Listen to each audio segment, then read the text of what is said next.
तो तृतीया तिथि कल सुबह 4:17 से शुरू होकर मध्य रात्रि 2:05 तक रहेगी। तो अक्षय तृतीया का जो पूजा मुहूर्त है वो 6 घंटे 44 का है, जो कल सुबह 5:33 से शुरू हो चुका है और दोपहर 12:18 तक रहेगा। तो गुरु और शुक्र के अस्त होने के कारण कल शादी, सगाई, मुंडन, गृह प्रवेश का कोई शुभ मुहूर्त नहीं है। कल रवि योग है जो पूरी रात रहेगा। अक्षय तृतीया पर सोना खरीदने का मुहूर्त अमृत लग्न सुबह 10:37 तक है और शुभ लग्न कल दोपहर 12:18 से दोपहर 1:59 तक है।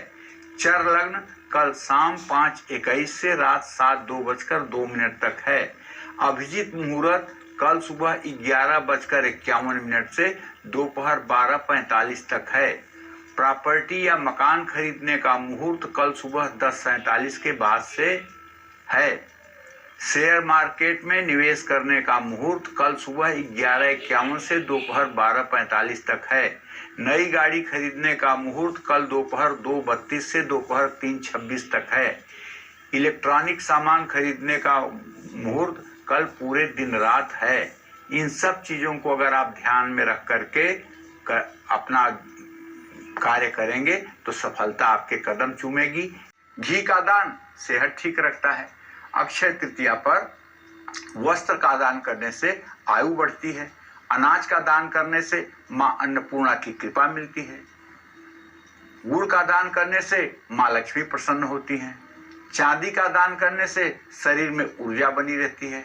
नमक का दान करने से जीवन में कोई कमी नहीं रहती और कन्यादान से जीवन का हर सुख मिलता है।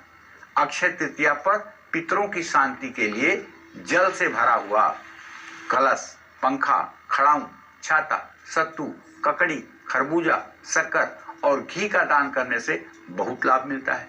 जो लोग अपने वैवाहिक जीवन में सुख शांति चाहते हैं उनको अक्षय तृतीया पर व्रत करना चाहिए। उत्तम पति की प्राप्ति के लिए भी कुंवारी कन्याओं को अक्षय तृतीया का व्रत रखना चाहिए। जिन लोगों को संतान का सुख नहीं मिल पा रहा है उनको भी अक्षय तृतीया का व्रत जरूर रखना चाहिए। अक्षय तृतीया पर कन्यादान करने का सबसे ज्यादा फल मिलता है, लेकिन इस साल वो फल आपको नहीं मिलेगा।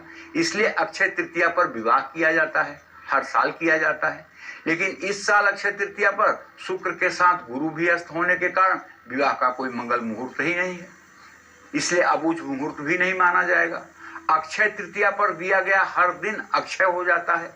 कल के दिन दान देने वाला व्यक्ति सूर्यलोक में सुख भोगता है।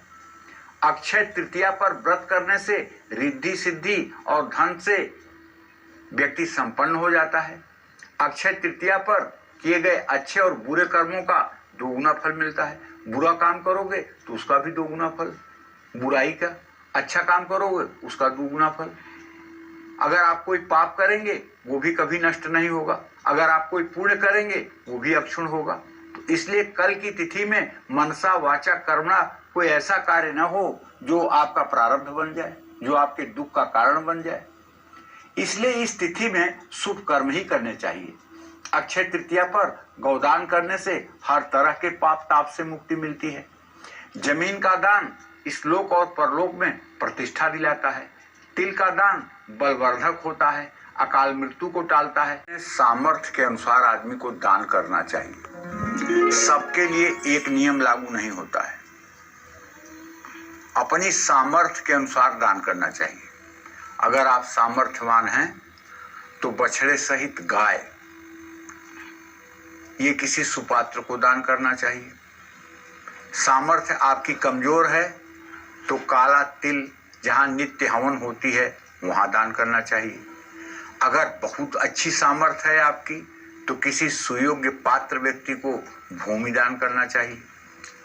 अगर सामर्थ्यवान आप हैं तो किसी वेद पाठी को सोना दान कर सकते हैं, घी दान कर सकते हैं, कपड़े दान कर सकते हैं, धान दान कर सकते हैं, गुड़ और चांदी दान कर सकते हैं, नमक और शहद दान कर सकते हैं।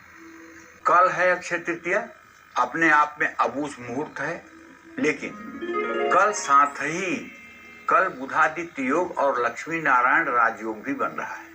अक्षय तृतीया पर नया कारोबार, नई नौकरी या कोई भी महत्वपूर्ण काम प्रारंभ किया जा सकता है। अक्षय तृतीया पर वाहन और संपत्ति खरीदना, गहने खरीदना, मूल्यवान वस्तुएं खरीदना, पढ़ाई शुरू करना शुभ होता है। अक्षय तृतीया पर दान देने का भी अपने आप में बहुत महत्व है। इस दिन किया हुआ दान अक्षय फल प्रदान करता है। इस दिन दान देने से अक्षुण्ण पुण्य की प्राप्ति होती है। 4 अबूझ और स्वयं सिद्ध मुहूर्त होते हैं जिसमें किया गया कोई भी काम चिर अस्थायी और शुभ माना जाता है। वो 4 मुहूर्त है नवरात्रि, अक्षय तृतीया, दशहरा और दीपावली। अक्षय का अर्थ है जिसका क्षय न हो, अर्थात जिसका कभी नाश न हो, जो हमेशा अस्थायी रहे। इसे सौभाग्य सिद्धि दिवस भी कहा जाता है। अक्षय तृतीया के दिन ही भगवान परशुराम जी का जन्म माना जाता है। इसीलिए अक्षय तृतीया पर परशुराम जयंती पूरे देश में मनाई जाती है। इसलिए इसे चिरंजीवी तिथि भी कहते हैं। इसी दिन भगवान सूर्य ने पांडवों को अक्षय पात्र भेंट किया था। द्रौपदी को अक्षय पात्र जो भेंट किया था भगवान सूर्य ने इसी दिन किया था। ऐसे में अक्षय तृतीया पर सूर्य को जल जरूर अर्पित करना चाहिए। त्रेता युग का आरंभ भी इसी तिथि से माना गया है, इसलिए इसे युगादि तिथि भी कहते हैं। इसी दिन भगवान कृष्ण और सुदामा का पुनः मिलाप हुआ था। भगवान शिव ने इसी दिन मां लक्ष्मी और कुबेर को जगत की संपत्ति और धन का संरक्षक नियुक्त किया था। अक्षय तृतीया के दिन ही बद्रीनाथ धाम के पट खुलते हैं। अक्षय तृतीया के दिन साल में एक बार ही वृंदावन में श्री बांके बिहारी जी के मंदिर में श्री विग्रह के चरण दर्शन होते हैं। पौराणिक मान्यता के अनुसार अक्षय तृतीया के दिन ही वेदव्यास जी ने भगवान गणेश की मदद से महाभारत की कथा लिखना प्रारंभ किया था। ऐसा माना जाता है कि इसी दिन श्री कृष्ण के बड़े भाई बलराम और माता अन्नपूर्णा का जन्म हुआ था। इसी दिन गंगा स्नान करने और श्री कृष्ण को चंदन चढ़ाने से बहुत लाभ मिलता है। जय मां विंध्यवासिनी।